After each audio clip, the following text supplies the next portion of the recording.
Hello everyone. आज हम sample paper करने वाले हैं क्लास 12th के लिए मैथमेटिक्स 2024-25 का जो पेपर दिया हुआ है बोर्ड की तरफ से, इसको हम देखेंगे। तो जो एमसीक्यू डिस्कस करेंगे सेक्शन ए के। फर्स्ट क्वेश्चन क्या कह रहा है, let f such that R to R be defined as f x equal to x cube, choose the correct answer. तो ये बताना, ये जो फंक्शन दिया हुआ है एक्स की क्यूब, ये हमारे पास वन वन है, ऑन टू है, मैनी वन है, ऑन टू है, वन वन है लेकिन ऑन टू नहीं, और या वन वन भी नहीं, ऑन टू भी नहीं। तो इसको डिस्कस करते हैं हम। फंक्शन का वन वन और ऑन टू कैसे चेक करते हैं। तो ये हमारे पास होता है f x equal to x की क्यूब। अगर function f of x one equal to f of x two अगर डिफाइंड हो जाता है x one equal to x two, तो फंक्शन क्या हो जाता है, वन वन हो जाता है। तो इसको हम चेक करेंगे। मैं f of x one equal to f of x two रखता हूँ, तो ये x1 का क्यूब इक्वल टू x2 का क्यूब, क्यूब से क्यूब कैंसिल, तो x1 इक्वल टू x2 हमारे पास आ गया। तो ये फंक्शन कैसा है, फंक्शन वन वन है। ऑन टू के लिए चेक करता हूँ, f x equal to y, f x क्या है, एक्स की क्यूब इक्वल टू वाई। यहाँ से मैं x की वैल्यू निकालूंगा, वो मेरे पास हो जाएगी y की पावर 1/3। तो फंक्शन कैसा है, for all belongs to real number, for all y belongs to real number. तो फंक्शन क्या है, ऑन टू भी है, तो ये फंक्शन वन वन भी है और ऑन टू भी है। इसको आप दूसरे ग्राफ के तरीके से भी चेक करते हो।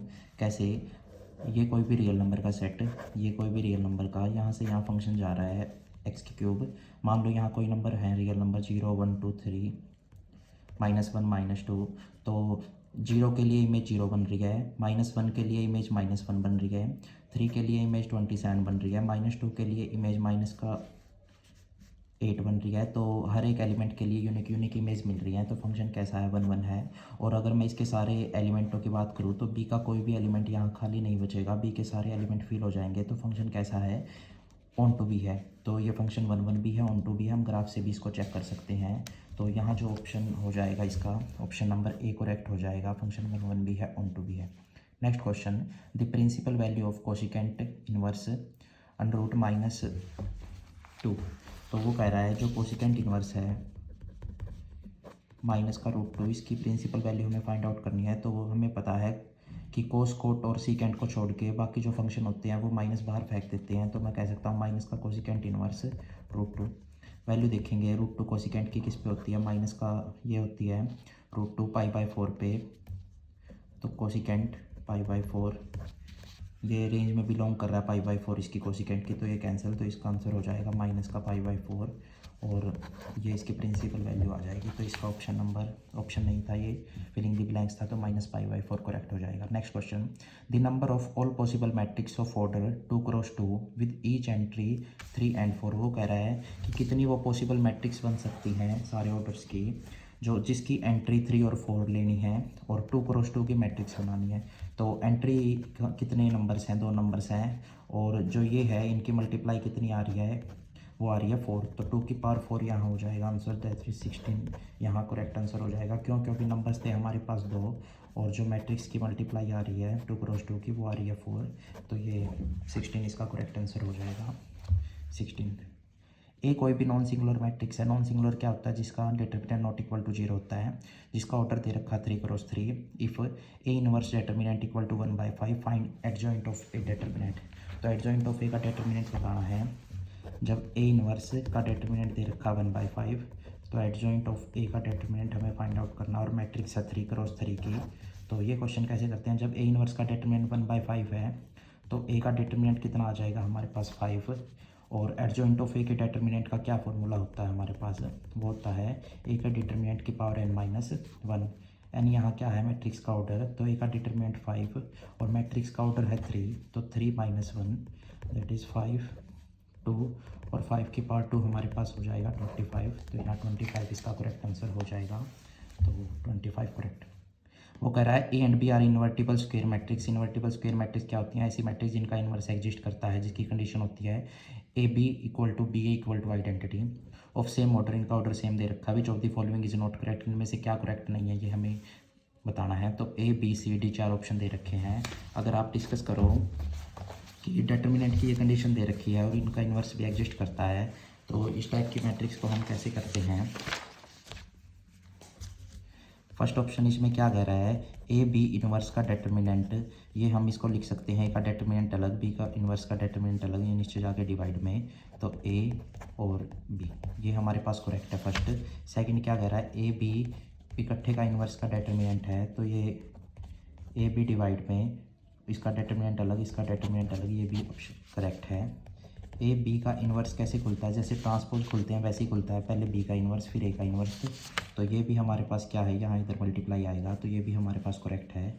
लेकिन जो डी ऑप्शन है, ए प्लस बी का इन्वर्स, ये कभी भी B inverse plus A inverse नहीं होता, प्लस में ऐसे कोई रिलेशन नहीं है हमारे पास कि इन्वर्स हमेशा प्लस में अलग अलग खुल जाते हैं, मल्टीप्लाई में खुल जाते हैं, लेकिन पहले बी आएगा फिर ए आएगा।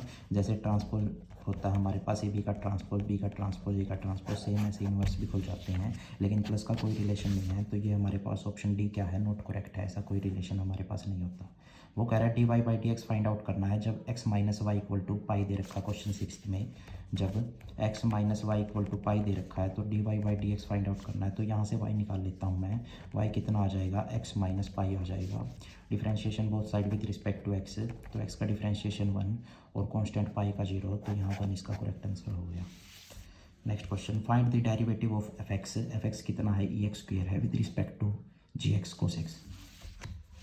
वो कह रहा है f x equal to e x square और g x equal to cos x, इसका डेरिवेटिव करना है इसके रिस्पेक्ट में। मैं कह सकता हूँ कि D f by D G हमें फाइंड आउट करना है। जब भी डेरिवेटिव एक फंक्शन का दूसरे फंक्शन के रिस्पेक्ट में ऐसे होता है तो मैं कैसे कर सकता हूँ, d f by D x कर दूंगा और फिर d g by D x कर दूंगा। तो d f by D x कैसे आएगा, ई एक्स स्क्वेयर का डेरिवेटिव क्या होगा, ई एक्स स्क्वेयर और एक्स स्क्वेयर का 2x divide by g x का डेरिवेटिव क्या हो जाएगा with respect to x, cos x का होता है माइनस का साइन एक्स। तो ये हमारे पास इसका करेक्ट आंसर हो जाएगा। आप चाहो तो इसको थोड़ा सा और, माइनस का 2x E x square divide by sine x, ये इसका करेक्ट आंसर लिख देना, या तो ये जाएगी, दोनों सही है। नेक्स्ट क्वेश्चन देखते हैं, for any positive integer n, वो कह रहा है किसी पॉजिटिव इंटीजर n के लिए the value of integration minus pi से pi e cos square x sine cube 2n+1 x dx, इसका इंटीग्रेशन हमें बताना है किसी भी कांस्टेंट वैल्यू के लिए, तो पॉजिटिव इंटीजर n के लिए। तो क्वेश्चन 8th, इंटीग्रेशन जो है माइनस पाई से पाई है ई की कोस स्क्वेयर एक्स और साइन क्यूब 2n+1 x, ऐसे ऐसे फंक्शन जब भी माइनस ए से या फिर माइनस पाई से पाई ऐसी इस टाइप से लिमिट आ जाती है तो हमेशा फंक्शन अंदर वाले को चेक करते हैं, अगर फंक्शन इवन है या फिर ओड है उस हिसाब से रिजल्ट आता है। यहाँ जो फंक्शन है ये फंक्शन ओड इवन है, जबकि ये फंक्शन क्या है, क्यूब का फंक्शन है, ये एक ओड फंक्शन है। यहाँ मैं एक्स की जगह माइनस एक्स रिप्लेस करूँगा तो वो माइनस बाहर आ जाएगा, यानी कि एफ ऑफ माइनस एक्स की value minus of f x के इक्वल आ रही है। तो फंक्शन कैसा है, ओड फंक्शन है। जब भी ओड फंक्शन माइनस ए से ए लिमिट जा रही है तो वहाँ जो इंटीग्रेशन है वो हमारा 0 हो जाता है। तो इसका आंसर क्या आएगा, 0 आएगा, क्योंकि ये फंक्शन कैसा है, एक ऑड फंक्शन है, तो यहाँ आंसर जो है 0 करेक्ट हो जाएगा। 9th क्वेश्चन क्या कह रहा है, find the value of integration d x e x plus e की माइनस एक्स, इसका हमें इंटीग्रेशन फाइंड आउट करना है। तो ई की एक्स प्लस ई की माइनस एक्स इंटीग्रेशन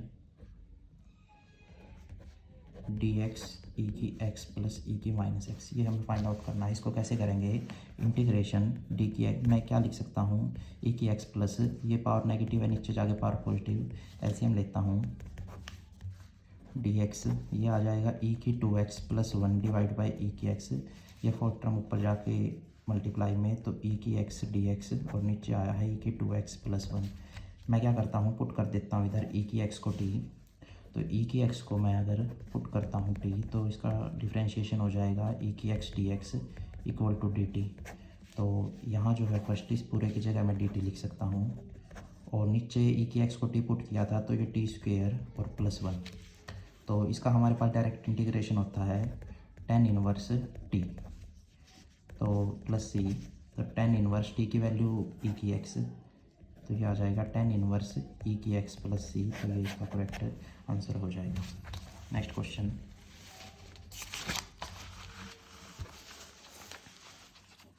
वो कह रहा है 10th, इंटीग्रेशन फाइंड आउट करना है d x divide by sine square x plus cos square x equal to, तो 4 ऑप्शन भी दे रखे हैं, बिल्कुल सिंपल इंटीग्रेशन है इसका। तो 10th question, D x sine square plus cos square x. तो मैं क्या करूँगा, मैं ऊपर 1 है, 1 को क्या लिख सकता हूँ मैं, sign square x plus cos square x. और ये जो है, ये क्वेश्चन में थोड़ी सी मिस्टेक है, ये इधर मल्टीप्लाई में आना था, sign square x cos square x dx। मैं दोनों को, ऊपर 2 टर्म है, नीचे एक सिंगल टर्म है, तो मैं अलग अलग सेपरेट कर सकता हूँ। तो sine square x divide by sine square x cos square x plus integration अलग cos square x divide by sine square x cos square x dx। यहाँ ये कैंसिल, साइन स्क्वेयर से sine square, 1 by cos square that is secant square x dx। Cos square से cos square, ये हमारे पास हो जाएगा cosecant square x dx। तो ये होता है टेंजेंट एक्स का, कोसिकेंट हो जाएगा माइनस का कोट एक्स का और प्लस कांस्टेंट सी। तो 10x माइनस कोट एक्स यहाँ करेक्ट हो जाएगा, ऑप्शन नंबर बी यहाँ 10x minus cot x plus c correct. Next question 11, the number of arbitrary constant in the particular solution of differential equation of the fourth order are. वो कह रहा है कितने हमारे पास पर्टिकुलर सॉल्यूशन होते हैं किसी भी डिफरेंशियल इक्वेशन जिसका ऑर्डर कितना है, ऑर्डर 4 है, तो उसके लिए पार्टिकुलर सॉल्यूशन में आर्बिट्रेरी कांस्टेंट की संख्या कितनी होती है। तो ये हमें डायरेक्ट रिजल्ट पता होता है कि पर्टिकुलर सॉल्यूशन के लिए वैल्यू हमारे पास 0 होती है, क्योंकि सारे के सारे हम आर्बिट्रेरी कांस्टेंट्स को पुट कर देते हैं, सब्स्टिट्यूट करके उनको ख़त्म कर देते हैं, तो वहाँ आर्बिट्रेरी कांस्टेंट एक भी नहीं रहता, तो वहाँ 0 हो जाती है। जबकि जनरल सॉल्यूशन के लिए रिजल्ट जितने ऑर्डर की है उतने ही डिफरेंशियल ये आर्बिट्रेरी कांस्टेंट होते हैं। तो जब जनरल सॉल्यूशन पूछे तो जितना ऑर्डर है उतनी, लेकिन जब पर्टिकुलर सॉल्यूशन पूछे तो वहाँ हमेशा 0 आर्बिट्रेरी कांस्टेंट आएगा। तो 11th का आंसर हमारे पास A. Next 12th, the degree of the differential equation, इसकी डिग्री हमें पूछी गई है। डिग्री क्या होती है, जो भी हाईएस्ट ऑर्डर है डिफरेंशियल इक्वेशन का उसकी जो पावर है तो वो डिग्री होती है। तो हाईएस्ट ऑर्डर यहाँ कितना दिख रहा है, यहाँ 2 दिख रहा है, तो 2 की पावर कितनी नज़र आ रही है, ये d square y by D x square की पावर, तो यहाँ 1 नज़र आ रही है, तो इसकी डिग्री कितनी हो जाएगी, 1 हो जाएगी। Which of the following measure is a vector quantity, इनमें से कौन सी वेक्टर क्वांटिटी है।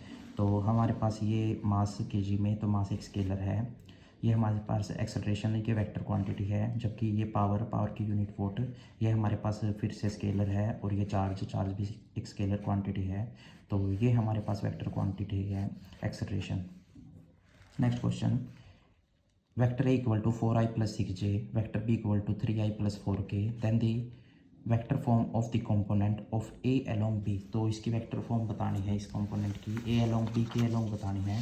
तो ये क्वेश्चन थोड़ा सा आपका लेंथी और कैलकुलेटिव बनेगा। तो सबसे पहले देखते हैं दे क्या रखा है। हमारे पास एक वेक्टर दे रखा है ए 4i प्लस 6j, और एक दूसरा वेक्टर दे रखा है बी 3i प्लस 4k, और वो पूछ रहा है वेक्टर फॉर्म, पूछ रहा है वेक्टर फॉर्म, और A along B vector A along B पूछ रहा है। तो इसके लिए भी जब भी ए अलोंग पूछे डायरेक्ट फार्मूला है, तो A dot B divide by B के मैग्नीट्यूड का स्क्वायर और इनटू में वेक्टर बी। तो ए अलोंग पूछे तो ये फार्मूला आपको लगाना है। तो सबसे पहले ए डॉट बी कर लेते हैं आई की आई के साथ। तो ये जो है 4 3 जा 12, ये क्वेश्चन में थोड़ी सी मिस्टेक है, ये यहाँ जी वेक्टर जी, ये तो आई का इधर है नहीं, 4 की 4 0 के साथ 0, और जे की 6 की 3 के साथ हमारे पास 18, और के यहाँ नहीं है, के यहाँ है, तो 0 इंटू के, ये भी 0 हो जाएगा। तो 18 आई है इनकी दोनों की डॉट। नीचे बी का मैग्नीट्यूड, तो बी का मैग्नीट्यूड कितना है, 3 का स्क्वायर दैट इज़ 9, 4 का स्क्वायर दैट इज़ 16, और इसका स्क्वायर करना नीचे वाले का, और इधर बी में 3j प्लस 4k। तो ये 18, ये हमारे पास 25, और 3j प्लस 4k, तो ये जो है इसका करेक्ट आंसर हो जाएगा। तो मैं कह सकता हूँ 18/25 3j प्लस 4k आंसर ऑप्शन जो बी है ये करेक्ट हो जाएगा। Next question, A and B are 2 unit vector, 2 unit vector दे रखे हैं एंड बी। यूनिट वेक्टर क्या होता है, जिसका मैग्नीट्यूड 1 होता है। तो ए का भी मैग्नीट्यूड 1 है, बी का भी मैग्नीट्यूड 1 है। नेक्स्ट, उनके बीच का थीटा जो एंगल उनके बीच में दे रखा है, तो ए प्लस बी एक यूनिट वेक्टर होगा इफ़ यदि कब जब उनके थीटा बताना है।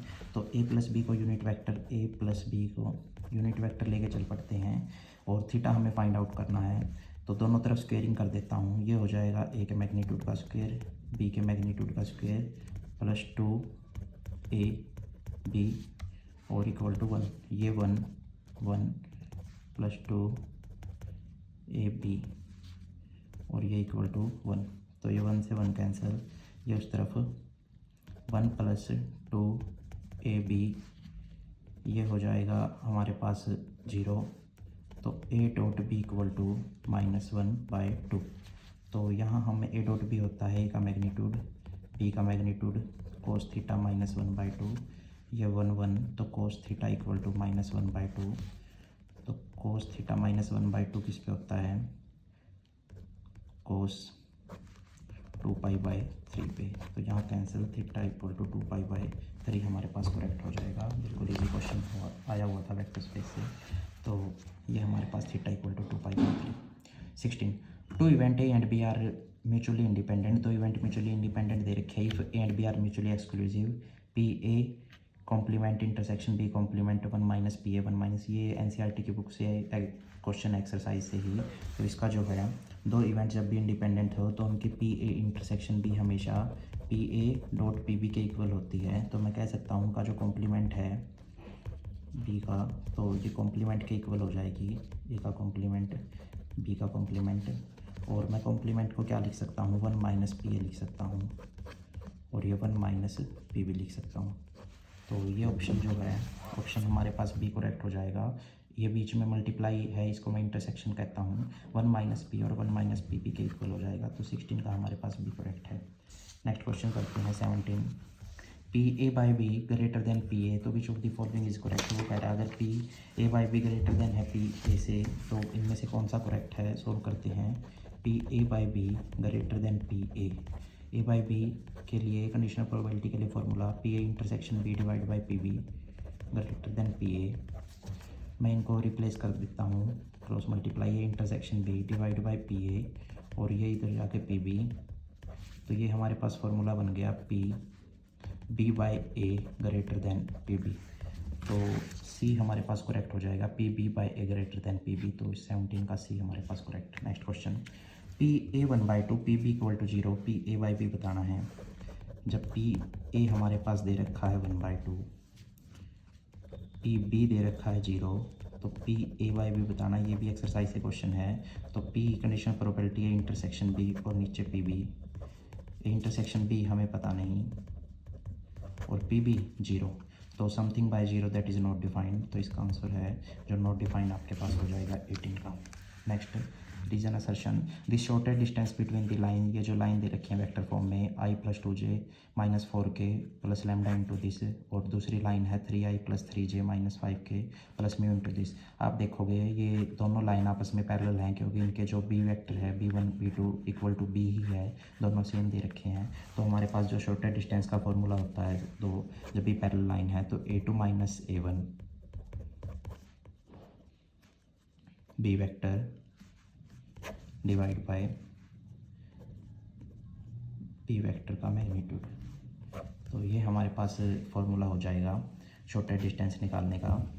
तो यहाँ जब आप इनकी शॉर्टेस्ट डिस्टेंस निकालोगे वो बिल्कुल सही आएगी, इतनी आएगी।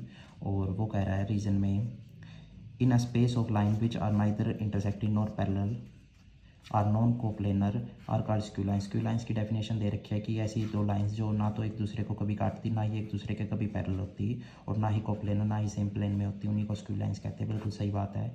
For skew lines the lines of shortest distance will be perpendicular to one of the lines. वो कह रहा है स्क्यू लाइन्स के लिए जो शॉर्टेस्ट डिस्टेंस होगी तो वो परपेंडिकुलर होगी किसी एक लाइन के, जबकि ये गलत बात है। स्क्यू लाइन्स के लिए जो होती है लाइन शॉर्टेस्ट डिस्टेंस होती है वो दोनों के परपेंडिकुलर होती है, किसी एक लाइन के नहीं। तो ये जो है इसका रीज़न हमारे पास इनकरेक्ट है। तो ऑप्शन इसका हो जाएगा ए जो ट्रू है और आर हमारे पास फॉल्स है। ऑप्शन सी करेक्ट 19 का।